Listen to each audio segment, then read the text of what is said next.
This is the Perfect RIA, in case you didn't know. Bringing you all the strategies to help your business grow. Are you happy? Are you satisfied? Are you hanging on the edge of your seat?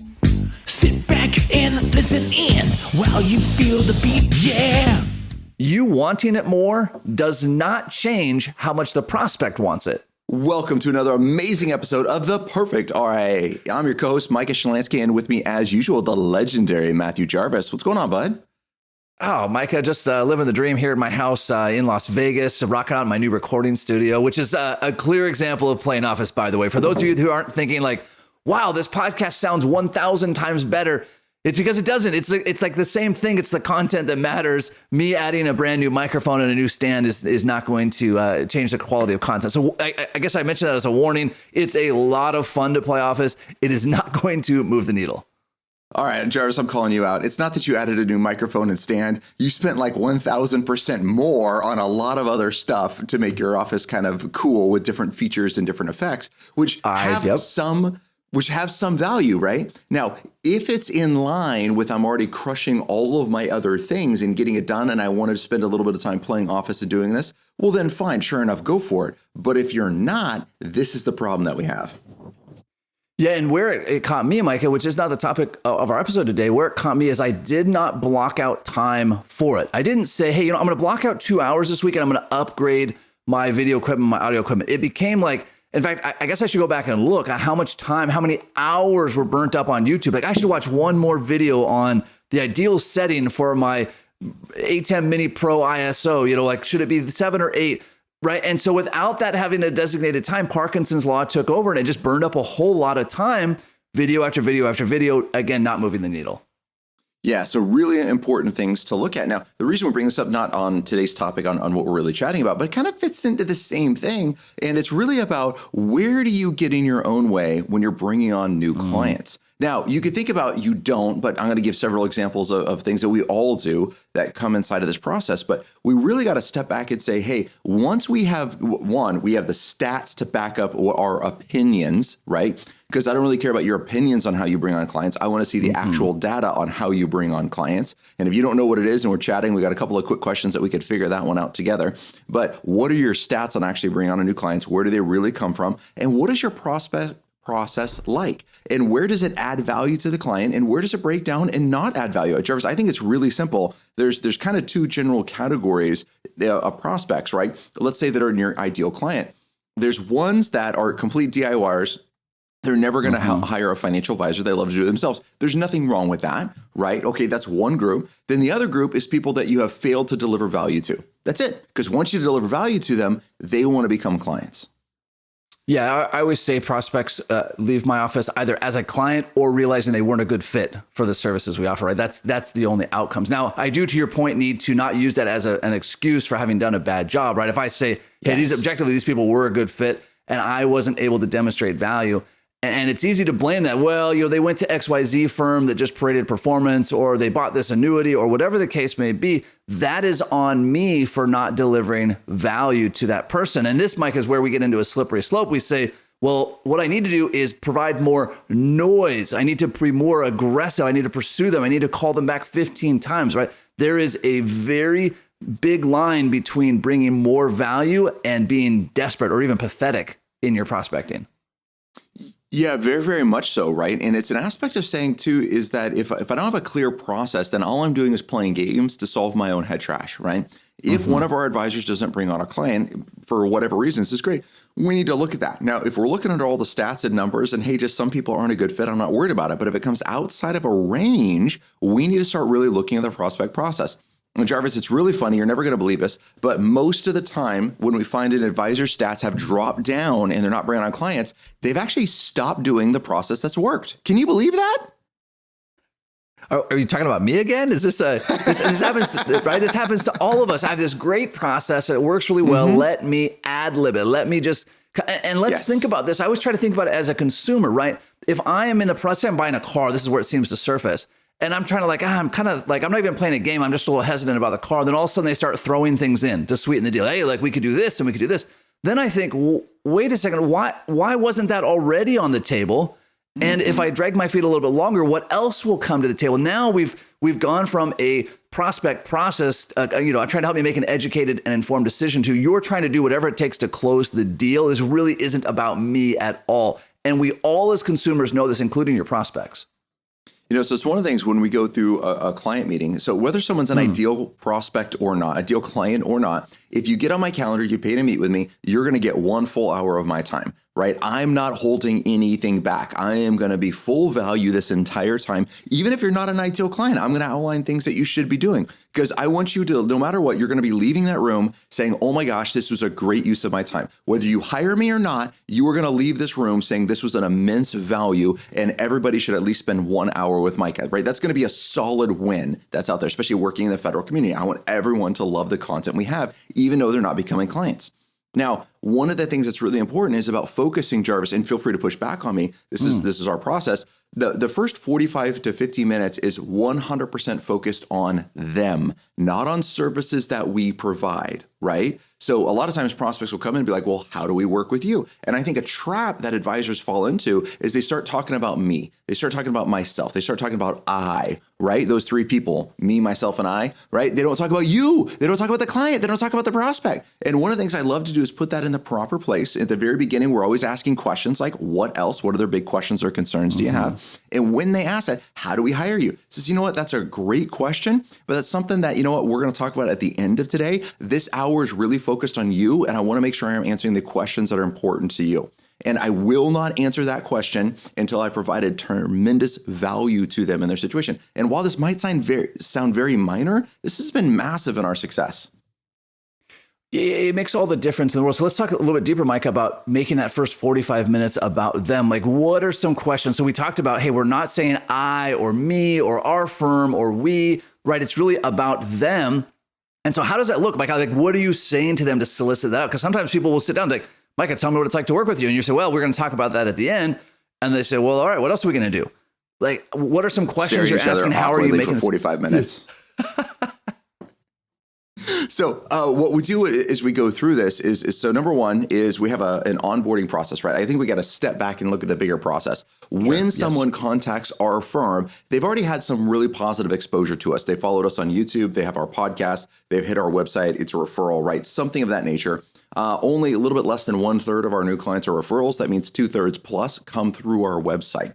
And so they've already had some exposure to us. Once they sign up for the appointment, they get great contact with our firm. They get 3 videos that get sent to them leading up to their appointment. That's talking about their appointment, talking about what they're going to experience in the appointment, the questions that we're going to answer, why it's important to fill out the fact finder, why it's important to upload documents, etc. So they're already getting preceded with, anywhere between 8 and a dozen. I know I should know the number, but I don't. 8 and a dozen contacts before the meeting that are valued contacts. Now, what do I decide is valued contacts? A valued contact is not a marketing newsletter that gives somebody no actionable items. A valuable piece of information is unique to that person and shows an action item that you can do that adds value to their life.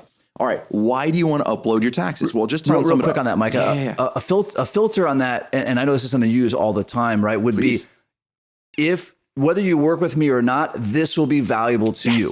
Right. And so that's just a lens that I always like to think, all right, is this noise or is this like me is this me selling myself or is this me providing value? Value would be whether they work with me or not, this information is going to help them in their life.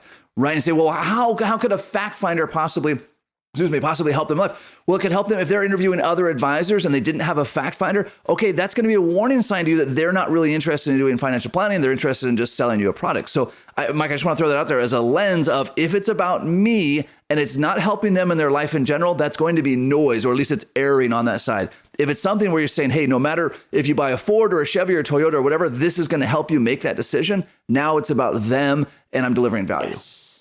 No, Jarvis, it's great that you point that out. I really appreciate it because a lot of our prospects come back and say, because our data form our fact finder is like 8 pages. So it's a lot of questions that ask. Yeah. But a lot of them come back and say, well, number one, this was a lot of work to fill this out, but it was so great to pull everything together in one place because I've never looked at everything like this before. So right there is value. Hire me, at your point, hire me or not, filling out this fact form is valuable to them because they're going to pull in things they hadn't thought about before. Everybody? No. Most people? Yes. And that's what we're going for. Yeah, and contrast that with every time you go to the doctor or the chiropractor or wherever, they want you to fill out 15 forms and you're saying, I just filled this out. And why are you asking me for the 37th time if I'm pregnant? Like, I'm clearly not pregnant. Like, why are you asking this question again? And so it's just, we know as consumers where someone's just being lazy and they're asking us to do something because they're being lazy. But if we can turn that and say, hey, this is how this is beneficial to you, and have it in fact be beneficial, we're playing in an entirely different game. I love it. And Jarvis, that's going to tie right into our client meeting, right? So we've done all of these things. Now the client's coming in for their meeting. Now we've already asked them also multiple times. We ask them at least twice for any questions that they have to submit in advance. Number one, it's on the fact finder. There's a space where they can put in their questions, their concerns. And number two, when we're doing the 1 week appointment confirmation email, 1 week before, and then it's a phone call 2 days before, 1 week before, they're getting an email saying, hey, Micah's really excited to be meeting with you on this day, this time, their time zone and Alaska time zone, by the way, just in case it's different, then they can see that. So their time that zone never and happens. Alaska That's zone. never an issue. It's never an issue. That's why when we started doing it, is because it was never an issue. And we wanted to create more work. That's what we were going for, is more ways to play Office with that one. And so they could submit their questions. Then when they come in, the first 5 minutes, a little bit of chit chat, and then I immediately transition to what big questions or concerns. And it would be, Mr. and Mrs. Client, thank you guys so much for, number one, spending all the time filling out that fact finder. I know it's a lot of work. And then also submitting your questions in advance. I have those printed out in front of me. I want to make sure we're answering or talking about every single one of these. But before I move on to that, what else? What other big questions or concerns you have today that you want to make sure we get addressed? And I want to point out for our listeners, I apologize for interrupting. I want to point out for our listeners, right? You went through that script very quickly here on the podcast because we're always crunched for time, and it was a little bit monotone. This is not me nitpicking, but I've seen you in client meetings, and this question is asked with a very deep amount of empathy and curiosity, not fake empathy, not fake curiosity, because people know that right away, right? You're sitting down that meeting and you are genuinely in your heart of hearts very curious. What is it that brought you in here today? And how can I make this time as most valuable, for most value to you? Like, please tell me, how can I do this? Like, this is literally my life's purpose, to deliver value in this meeting. And the more information you can give me, the better this meeting's going to go. And I'm so excited. Like, I really am. I'm so excited to hear what it is you're going to tell me. Even though, by the way, Micah, you know what they're going to say. Like, you could almost word for word, like, hey, they're going to tell me, like, hey, Micah, my situation's a little bit different. I've been in first for 30 years. Really? But you're going in there, and I apologize, I'm beating up this horse. And I hear advisors, because you and I watch a lot of advisor meetings. We watch a lot of videos. We watch our own advisors. And a lot of times this can come off as a mechanical question. Please tell me your questions today. It's about, I'm coming through with as much empathy and curiosity as I possibly can. So, Jarvis, you bring up a really good point, because as we're bringing on other advisors on our team and we're helping them train them and go through it. Now, when I say training, they're already successful advisors on their own, but they've joined the Shalansky team, which is great. And so we're bringing them in and showing them how we run our client meetings. And they always start off with the same thing of saying, hey, we've already been an advisor. We know how to run client meetings. This is kind of normal. We say, great, we're going to follow our process anyways. Want you to see how we do it. Then after they do it for a couple of meetings, they're like, holy crap, this is completely different than the way we've ever run a meeting before.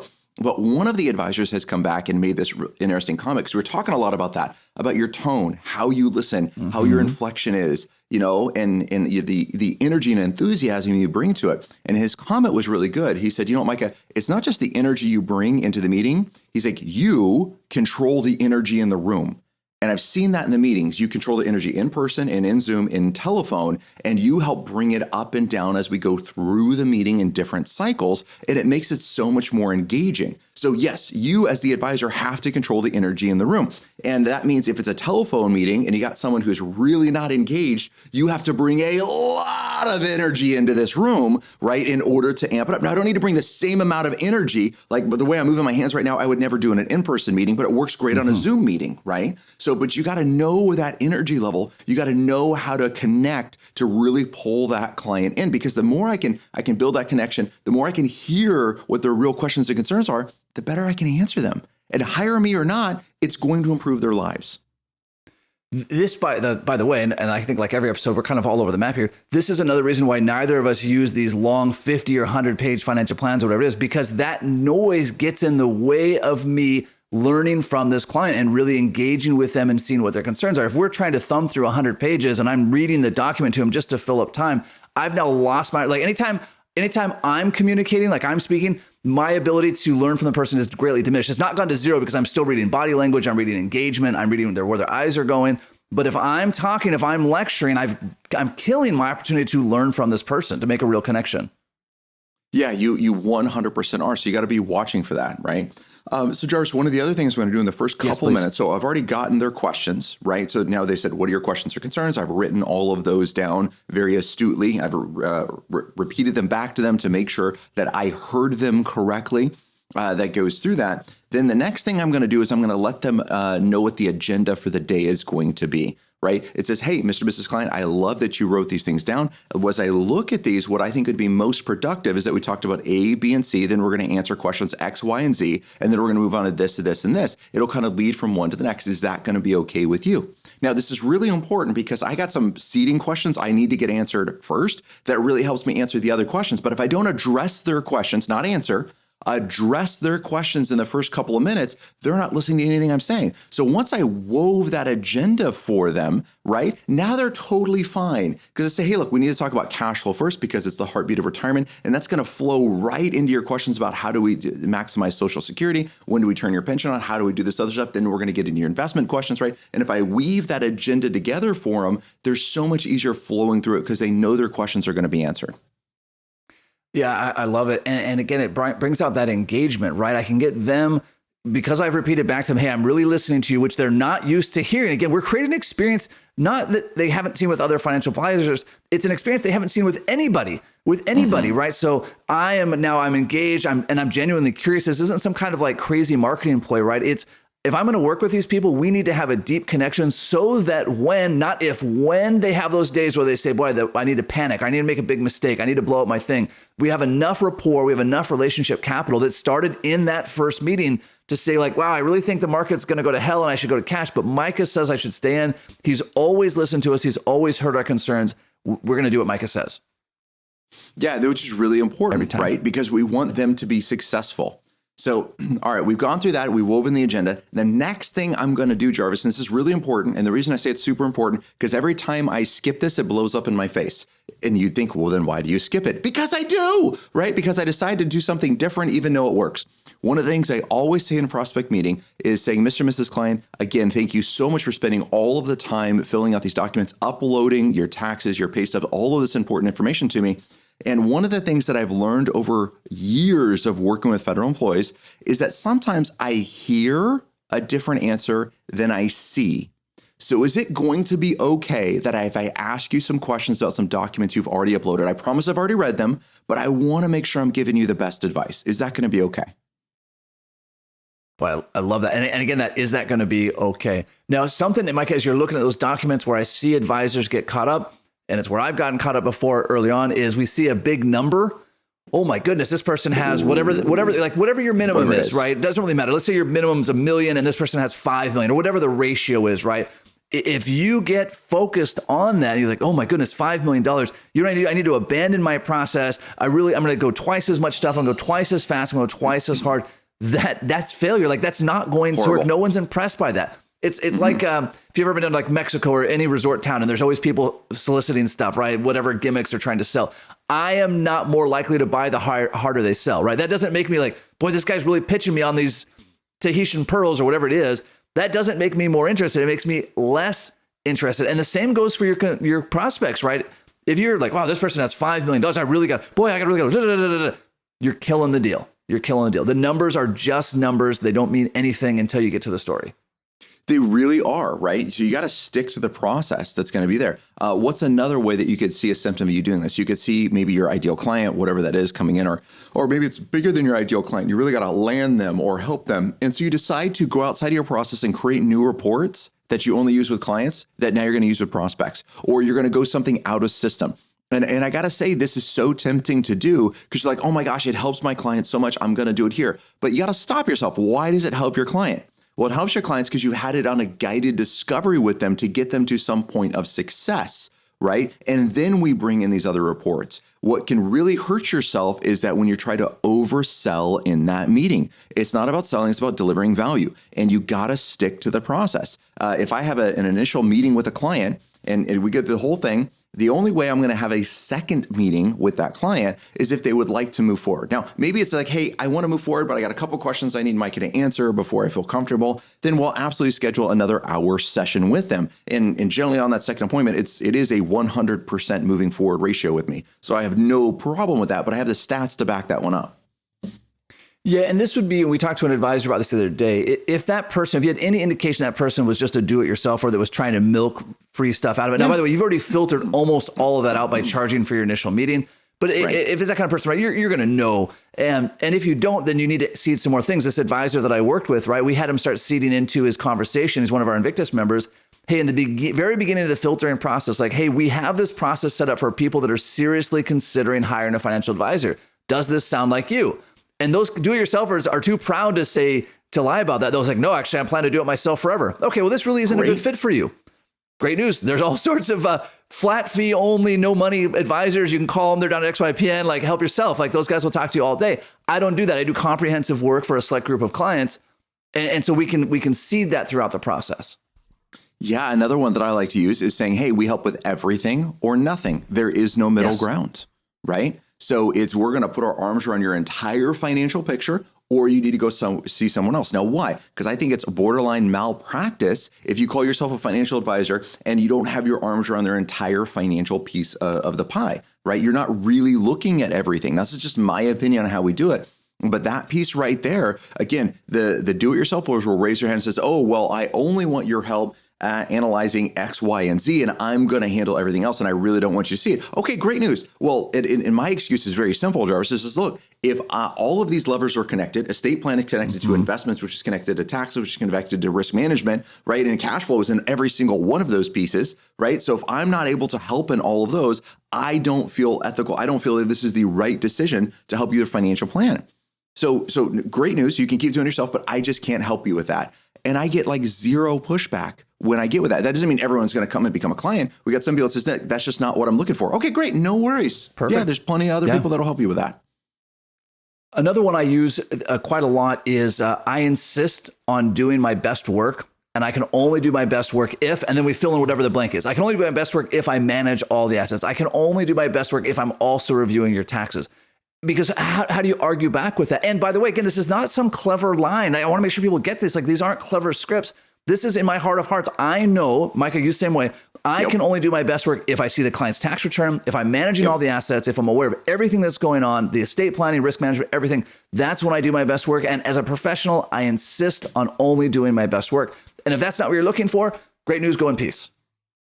You know, it's one of the things that I learned the hard way with a client. I know I told the story before on the podcast, but she had a pretty large Vanguard account and she wanted to keep that separate. And it was one of the times that we weren't doing everything or nothing. So saying, okay, great. Well, she's still a good client. We're going to work with her. She's going to keep her Vanguard account separate. And then she had some complex benefits in the old CSRS system. And anyways, we were doing some stuff. Anyways, Vanguard kind of screwed the pooch on it. And they did not do what we wanted them to do. Now, was it Vanguard that messed it up? Did the client fail to communicate it? Great question, right? Don't know. All I know is the end result did not happen the way it was. And she came into my office, Jarvis. She came in pissed. And she came in for a meeting. She called me. She sat in my seat intentionally because she went right into the conference room to sit down. Player, yeah. Total power play. Total power play. She sat in my seat. And I sat in the client-facing seat. Like, my seat has my designations and certificates all behind me, right? So she sat there, and then I sat in the client-facing seat, and then she insisted on kind of berating me of saying, you messed this up. You didn't do this correctly. You did all these other things. And she got a letter that I had sent to her, and she tossed it across the table at me. And she says, even your instructions were blah, blah, blah, blah, blah. And anyways, and just like anything else, I got to hear the client out. And I said, all right, is it okay if I respond? And she says, yes. And I grabbed the letter and I flipped it around and I pushed it over to her. And I said, do you see in paragraph 2 where I said Vanguard has to do A, B, and C, and it must be in this order? And I reiterated it has to be A, B, and C. And she sat back in her chair. She's like, they didn't do that. And I'm like, nope, they didn't do that. And all of a sudden, but they didn't charge you. They didn't charge you very much. So great news. Great news. Great news. Low fees. Great news. You got killed in taxes. Fees never jeopardize your retirement. But mistakes do, right? And this was a mistake. And so at that second, she's like, I'm done with Vanguard. I'm coming over. And so that was that was my big turning moment of saying we did solid planning for a client and a third-party custodian, something outside of our hands, got messed up. And now all of a sudden that we're on the hook for it because we recommended it to a client. Now you could say, well, Micah, you did everything in your end. Yeah, but still the client wasn't in the best position possible. If I had forced everything to come over to our custodian, we would have handled it. Wouldn't have been an issue. Roth conversions. We don't do Roth conversions at other people's custodians, right? It's great news. You need to bring it over in order for us to do a Roth conversion, even if it's a new client at the end of the year. I was saying, look, there's so many things that could go wrong. I cannot help you at XYZ custodian. That asset transfers over. We'll do the Roth conversion. If we can't get it transferred in time, maybe we don't do a Roth conversion. But I got so many horror stories of it going wrong. It's just things that, risks I'm not willing to take. Yeah. And another part of that is I don't do work I'm not getting paid for. I'm just not. Like there's a spot, like I'll do the prospect process. I'll do a one-page summary. Then it's a hard stop. And I say, well, I'd love to see a detailed investment analysis. Cool. We do that for clients. Well, we don't, but become a client and we'll take care of the investments, right? Like I'd love to see a more detailed 30-year projection on the Roth conversion numbers. But don't do that. Become a client. We'll take care of that. I'd love to see, I don't do that. Become a client. And I think part of the place where advisors get stuck is they see somebody that has some resistance. Like they have a reason they haven't said yes, and they think that more noise is going to overcome that. Boy, if I gave them a 40-year Roth conversion analysis and a Social Security analysis and a Medicaid analysis and all these analyses, they would be somehow impressed. You've just turned yourself into Google. Google has all of the information in the world, none of the wisdom in the world. If all you're providing is information, you are Google. And so one of the things I always use in that situation, Micah, is I say, listen, Mr. and Mrs. Client, great news. We're only committed to working together one calendar quarter at a time. Meaning at any point you could say, hey, Matthew, thank you for the work that you've done. We would like to part ways as friends. You get to keep all the great work we've done and we part ways as friends. By the way, every client has that option because that's how the law works, right? Right. It's just a law. But I've now given them permission to do what they already had permission to do, right? Like you can't bind a client to work with you, maybe to hedge fund or something, but that's beside the point. But I want to make this really easy to see us. Let's work together. We'll take care of all this stuff. By the way, this is just the low-hanging things we saw in our first pass. And if at any time you think the value isn't worth the fee, let's part ways as friends. I'm taking all of the risk off the table. Yes, I love it. One of the things that I like to say in client meetings or prospect meetings is saying, hey, that's a great question. It's a little too complex for us to answer today. This is something that we help clients with. This is the thought process that I'll go through. So I will give them my thought process on it, right? Of why I want to think about something, because it's not some magical black box. I'm also showing all of the complexities that come with this. Like we were at our seminar the other day, right? So we did a seminar, first time in person in multiple years. It was fantastic. Did a great job. It was one of those that if you do seminars, this, you just had a great audience, right? They were energetic. They were engaged. They loved to ask questions. It was just a pleasure to be there. But Jarvis, one of the people up there was really pushing of saying, hey, how much do we need in retirement? Just how much assets do we need in retirement? Now, us as financial advisors, you're like, WTF, right? This guy, everyone is in such a different situation. How could you possibly answer that? But there's articles that are out there that says you need X amount of money in order to retire. So in his mind, we're holding back from some super secret. If we would just tell him what this number is, he would be able to do it himself and retire. So anyways, he was pushing back on this a little bit. So I actually came up to the front and was like, hey, let's talk about this a little bit on this dollar amount. I said, here's one of the reasons we can't give you a dollar amount. I was like, how much do you want to spend a month in retirement? I said, don't answer, but let's just say you want to spend 8. He wants to spend 14. She wants to spend 12. They want to spend 6. And you all have different lengths of service. So all of your pension's different. How am I supposed to have one answer for that? And he's like, well, we need a number. I said, well, I won't give you a number, but let me tell you what my process is. And I flipped over a blank page on our 3M sticky, and I drew out our retirement income timeline. And I drew out like every little thing that you need to do. I started off really simple. They said, you got to think about this, and you got to think about this, and you got to think about this, and you got to think about this. And this is where this changes. And don't forget about IRMA, right? Don't forget about these RMDs that are going to kick you up. Don't forget about all of these other things I started drawing out on this sheet. And I said, like, did I at least answer your questions? He was like, yes, you answered my question, and I need somebody to help figure this out. Right. So in his mind, he was really set with, I had this magical number. And if I would just tell him, he could figure it out. He wasn't seeing all of the complexity that comes with it. So it's okay. And in fact, I really encourage it with our team is explain our process. Right. So if we can't answer the questions, how much do you need to retire? We can explain what the process is we're going to go through in the first 12 months to figure out what that number is. Yeah, that ties perfectly, right? That's an iteration of the dishwasher rule, right? I need to show you how much complexity goes into this. Well, speaking of complexity, this podcast is about taking action. We always think about like making these longer. Like we could do 90-minute episodes, but Parkinson's law, we would still get crammed up against the edge of those episodes. So action item number one that comes to mind for me is you have to have a prospect process. This is not a prospect idea, a prospect ideal, and a prospect vision. It's none of those things. It's a literal process. When someone contacts our office, here are the steps they go through, and we follow those steps every single time, no matter what. And if we're ever tempted to change the steps, we note that down, and away from that prospect, away from meeting with prospects, we can revisit the process with the input. I feel like this is the world's longest action item, with the input of people that have actually done it. Right. So if my prospect process is breaking down and I'm thinking about changing it, and Micah, you and I had this discussion 100 times. Hey, I'm thinking about tweaking this. Cool. Let's push back on that. Let's weigh this out. What have you thought about? Has this actually worked anywhere? Anyway, that's a whole episode on its own. Yeah, it's a whole different even topic we can jump in there and talk about. Yeah. So I would also look at it and say, when are you susceptible to breaking your process, right? We all are, so don't say you're not. When are you susceptible to breaking it? And what forcing mechanism do you need to put in place to make sure that it works? I know one of my forcing mechanisms is really good. I'm training other advisors, right? So now it's an integrity thing that I'm sticking to the process and saying, no, I really have to go and do this. But what's yours? Where are you susceptible to breaking it? And what's going to make you stick to that process? I love it. And last and final action item that I would put up there would be learn from those who are doing it, right? We talk about this constantly on the podcast, especially prospecting, probably nowhere more than prospecting. Is it critical to learn what's actually working? We all have these big ideas. And Micah, you and I have respective graveyards full of big ideas that we thought for sure would close endless prospects, and they didn't. And so you can either fill your own graveyard or you can learn from people who have already figured out the way. One of those is cheaper and more successful than the other, by the way. I'll let you figure out which one that one is, but one of them is a lot better. Well, Jarvis, as always, it's a pleasure, my friend. And until next time, happy planning. Happy planning. Information designed to change lives. Financial planning can make you thrive.